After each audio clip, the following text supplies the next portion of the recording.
Magandang umaga po. Narito na po ang magiging lagay ng panahon ngayong araw ng Linggo, December 8, 2024.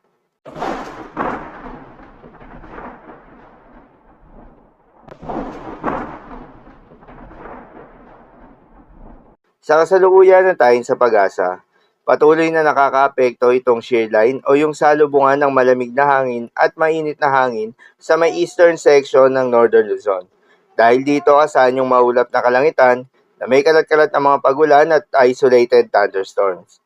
Habang northeast monsoon naman o hanging amihan ang nakakaapekto sa may extreme Northern Luzon. Dahil dito asahan naman yung maulap na kalangitan na may kasamang mga mahihinang pagulan. Intertropical Convergence Zone naman o ITCZ ang nakakaapekto sa buong bahagi ng Mindanao.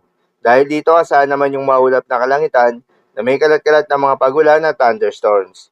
Habang sa nalalabing bahagi ng ating bansa ay asahan naman yung generally fair weather condition maliban lamang sa mga panandaliang buhos ng ulan lalo na sa hapon o gabi na dulot ng mga localized thunderstorms.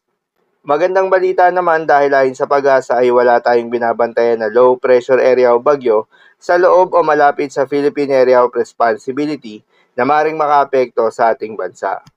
Para naman sa ating long range forecast at ipinapakita ng forecast model na ating ginagamit, wala namang namamataan na tatawid na bagyo sa ating kalupaan hanggang sa susunod na 3 araw.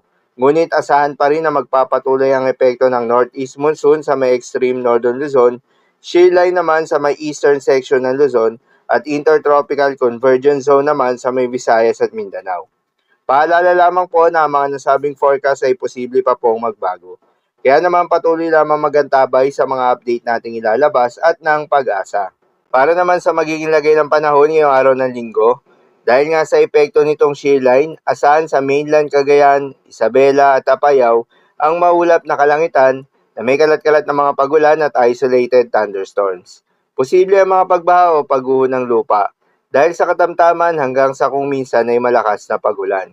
Habang sa Caraga, Davao Region at Soc-Sargent ay asahan naman yung maulap na kalangitan na may kalat-kalat na mga pagulan at thunderstorms.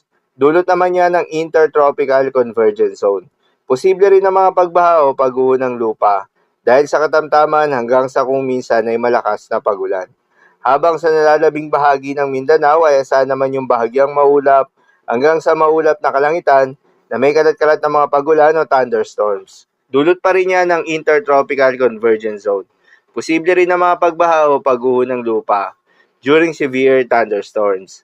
Habang sa Batanes at Babuyan Islands naman ay asahan yung maulap na kalangitan na may kalat-kalat na mga mahihinang pagulan. Dulot naman yan ng northeast monsoon. Habang sa Metro Manila at nalalabing bahagi pa ng ating bansa, ay asahan naman yung bahagyang maulap hanggang sa maulap na kalangitan na may kalat-kalat na mga pagulan o thunderstorms.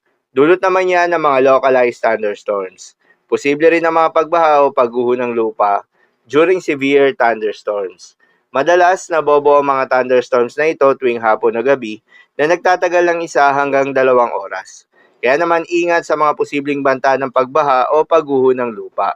Madalas nabobo ang mga thunderstorms na ito tuwing hapon o gabi na nagtatagal ng 1 hanggang 2 oras. Kaya naman ingat sa mga posibleng banta ng pagbaha o pagguho ng lupa. Para naman sa magiging lagay ng mga dagat baybayin, ayon sa pag-asa ay wala pa rin tayong nakataas na gale warning sa anumang seaboards ng ating bansa. Ngunit iba yung pag-iingat pa rin sa mga maglalayag na mga kababayan nating mangingisda at yung may mga maliliit na sasakyang pandagat sa may Northern Luzon. Inaasahan pa rin yung katamtaman hanggang sa maalon na karagatan. Habang sa nalalabing seaboards ng ating bansa, ay asahan naman yung banayad hanggang sa katamtaman ng mga pag-alon. So yun lamang po para sa lagay ng panahon ngayong araw ng Linggo. Keep safe everyone.